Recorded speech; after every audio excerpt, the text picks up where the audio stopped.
Matapos ang pag-ratify sa national budget para sa 2026 kapag adlaw, may pila ka mga kongresista nga ginkwestyon ang national budget. Sunod kay Batangas Representative Leandro Leviste, ang pagtaas ng budget sa Kamara wala na debatihan sang maayo. Sunod pa sa iya nga dapat ipaidalom sa budget debate ang pondo para mangin mas matag ini sa publiko. Balikan nato ang pag-ratify sa Kamara. Yari sa Senior Deputy Majority Leader kag Iloilo 3rd District Representative Lawrence Defensor kag si Deputy Speaker Christine Singson Mihan. Of the Conference Committee report on the disagreeing votes on House Bill number 4058, the fiscal year 2026 General Appropriations Bill. I move that we ratify the said Conference Committee report. All those in favor of the Conference Committee report say aye. Aye. All those against say nay. Mr. Speaker. The ayes have it. The said Conference Committee report is ratified. Majority Leader. Madam Speaker, I move to adjourn session until January 26, 2026 at 3 in the afternoon. Session is adjourned until January 26, 2026 at 3 p.m.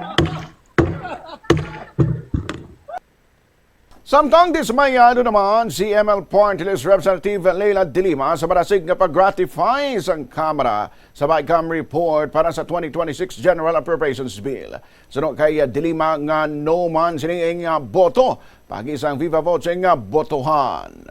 Because nga when somebody moves to adjourn, that's not subject to any question, that's not subject to any debate. So nakakaguna, nakakadismaya na ganun kabilis yung ginawa nila,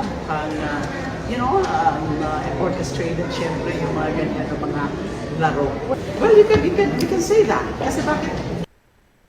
Sa bahin naman ni House Appropriations Chairman Representative Micaela Swansing nagpanindugan din nga wala sang pork barrel sa 2026 national budget. Sunod pa sa iya nga ginbutangan ini sang safeguard nga wala ginapahanugutan ng political involvement sa pag-distribute sang budget. Maintain this even immediately after we approve the GAB.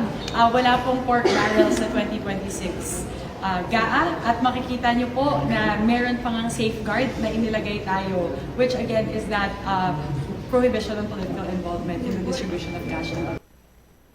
Nabarian kabayin sang pahayag ni House Appropriations Chairman Representative Micaela Swansing, nagboto sang no ang grupo nga Magkabayan Bloc sa ginratify nga national budget para sa 2026. Sunod kay ACT Teachers Party List Representative Antonio Tino nga ang budget para sa masunod nga tuig madamo sang red flags.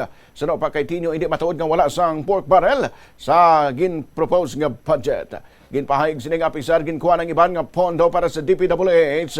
Sunod pa sa ilang nga ginsaylo naman ini sa iban nga ahensya. Ginkwestiyon man sining iban nga pondo nga ginbutang dugang sa kompensasyon sa mga government employees nga isa sa gina-consider nila nga red flag. Tasan ng malaki yung personnel benefits. No? So may 10 billion na inaltas para sa additional compensation. No, pambayad yan sa pagtaas ng sweldo or allowances.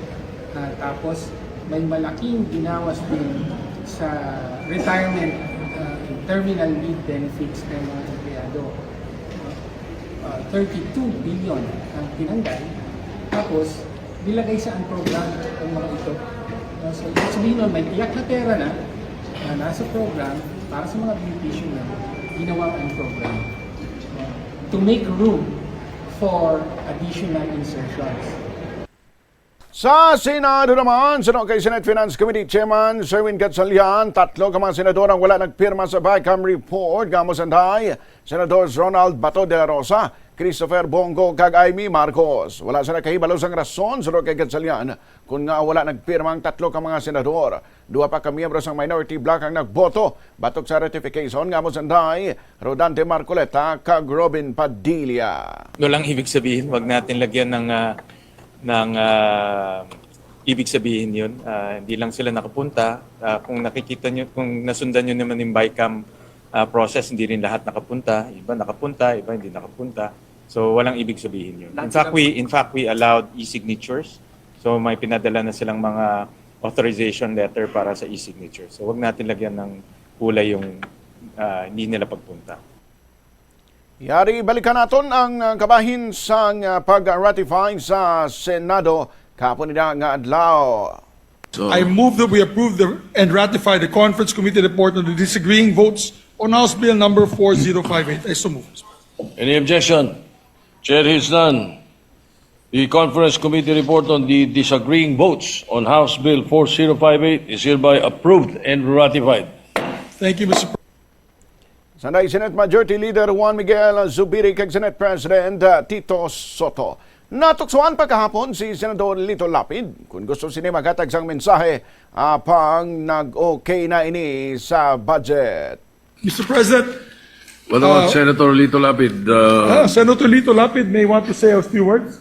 Okay na daw. Sabi niya, But he votes in no favor. words can explain his happiness, Mr. President. Yes. He is happy for the budget. Ipadalang ratified version sa 2026 agab sa Malacanang para sa pirma naman ni President Ferdinand Marcos Jr. Ginalauman nga mapirmahan ini ni Presidente Marcos sa Enero 5, 2026.